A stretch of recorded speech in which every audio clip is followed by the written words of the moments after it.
स्वागत है आपका नई कहानी में। ये कहानी अनामिका और राहुल की है। राहुल बहुत सीधा साधा, शर्मीला और थोड़ा सा रिजर्व लड़का था। वहीं अनामिका थी बिल्कुल अलर्ट, बेबाक, खुलकर बोलने वाली और हर चीज को लेकर थोड़ा कॉन्फिडेंट भी। दोनों की मुलाकात अरेंज थी, घर वालों की मर्जी से रिश्ता तय हुआ था। अब वो दिन आया जब राहुल पहली बार अनामिका से मिलने उसके घर पहुंचा। राहुल अनामिका के पापा और भाई के साथ बरामदे में बैठा हुआ था। थोड़ी देर तक बस चुपचाप बैठा रहा, घबराया हुआ पर चेहरा बहुत सदा हुआ था। उधर अनामिका रसोई में थी। उसका मन बार बार दरवाजे की तरफ जा रहा था। वो बार बार कोशिश कर रही थी कि कहीं से राहुल की झलक मिल जाए। रसोई की खिड़की पर डबल जाली थी, इसलिए ठीक से देख भी नहीं पा रही थी। फिर अचानक उसकी नजर पड़ी खिड़की के कोने में एक छोटे से छेद पर। उसने झुककर उस छेद से देखा और राहुल को पहली बार देखा। एक पल के लिए जैसे वक्त थम सा गया। राहुल भूरे रंग की आधी बाजू की कमीज पहने था। बाल थोड़े बिखरे हुए पर चेहरे पर सादगी थी। वो मुस्कुराया और बस अनामिका उस मुस्कान में खो गई। उसे लगा जैसे यही है वो इंसान जिसकी उसे तलाश थी। पहली नजर का प्यार शायद यही होता है। इतने में अंदर से आवाज आई, अनामिका जरा चाय तो ले आओ। अब दिल की धड़कन तेज हो गई थी। हाथ कांप रहे थे, कप और ट्रे जैसे भारी लग रहे थे। राहुल को क्रॉस करते हुए उसे अंदर जाना था। वो धीरे धीरे चली और एक नजर फिर राहुल पर डाल दी। बस एक पल की मुलाकात थी, पर दिल में कुछ गहराई से उतर गया। चाय रखकर जब वो गई तो राहुल की मम्मी ने कहा, लड़का और लड़की आपस में बात कर ले। दोनों को बरामदे में साथ बिठाया गया। पहले कुछ पल चुप्पी रही, फिर राहुल ने हिम्मत करके बात शुरू की। वो बहुत धीरे बोल रहा था, जैसे शब्दों को सोच समझकर चुन रहा हो। अनामिका हल्की मुस्कान लिए सुन रही थी।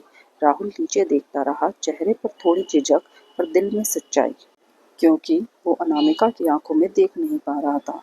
बस नीचे मूव करके बात करता गया और कब माहौल हल्का हो गया पता ही नहीं चला। दोनों हंसने लगे, बातों में घुलने लगे।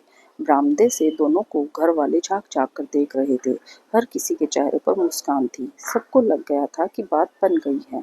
राहुल और अनामिका ने एक दूसरे को पसंद कर लिया था। फिर क्या था, कुछ ही दिनों में बात पक्की हो गई और 7 दिन बाद सगाई भी हो गई। अब आता है सबसे प्यारा पल। सगाई के बाद पहली बार राहुल का फोन आया।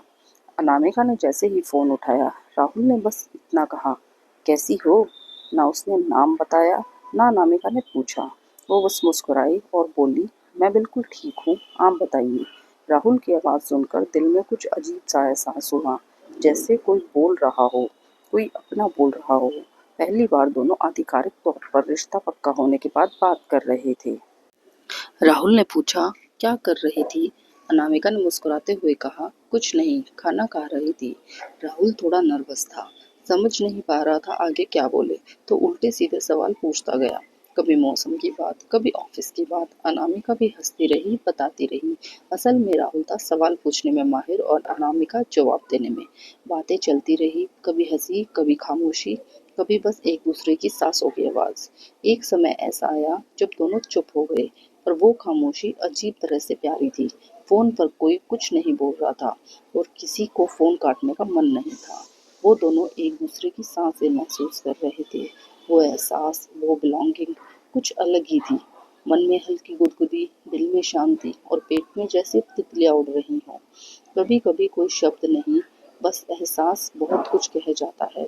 और उस रात वही हुआ था। पहली बार उन्होंने 4 घंटे फोन पर बात की। कभी हंसे, कभी चुप रहे, पर हर सेकंड में एक अपनापन था।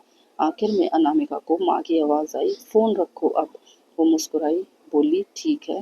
धीरे से फोन काट दिया। फोन कट गया, पर मुस्कान दोनों के चेहरे पर रह गई।